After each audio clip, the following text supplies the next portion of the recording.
The Detroit Pistons set the single-season record for consecutive losses with their 27th straight loss against the Brooklyn Nets the night after Christmas.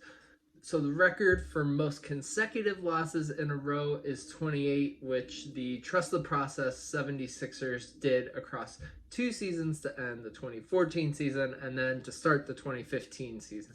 Pretty impressive considering they had very different groups that were playing then.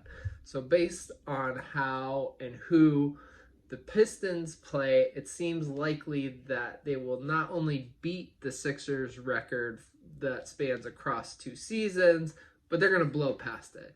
So let's dive into the schedule to see when I think the Pistons will win their next game. Looking at the Pistons' next 2 games, they're playing the Celtics. Now, the Celtics be without 2 of their top big 4, and I think they easily cruise to a win, especially at home. Then the Pistons go back home and play the Raptors. Now, this could potentially be a win. I don't think it will be. I think the Raptors have too much talent to lose to the Pistons, but could potentially be a game that they win. I don't think it is. I think that's another loss. So now we're at 29 and we've officially broken the record. Looking at New Year's Day, they play the Rockets at Houston, potentially, but I don't think so. And here is where I think the Pistons will hit 30 straight losses.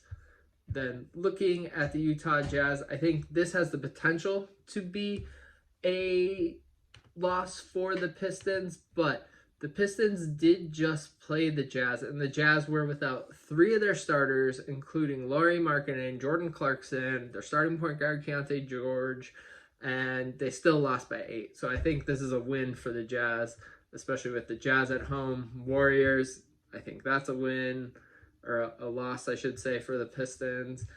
Nuggets, they could be without Jokic, and they'll still win that game.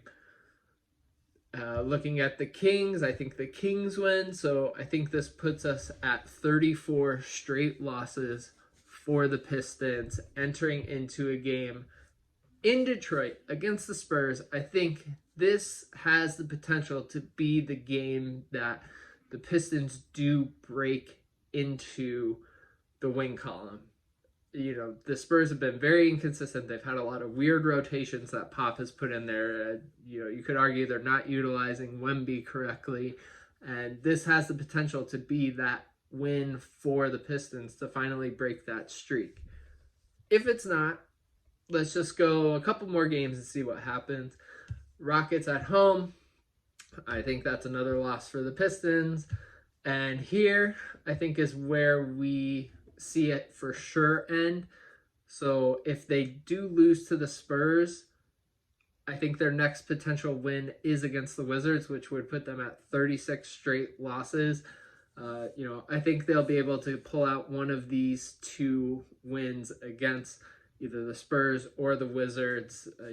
The cellar dwellers playing against each other. There's always chance for really weird stuff happening in those games, and I see the Pistons winning one of those. There you have it. This streak could hit 34 or 36 games based on who they're playing over the next 10 games, and they'll have gone 2.5 months without winning a game since the end of October. Do you think I'm right, or do you think that the Pistons will be able to pull off an upset earlier than the Spurs or Wizards? Let me know in the comments.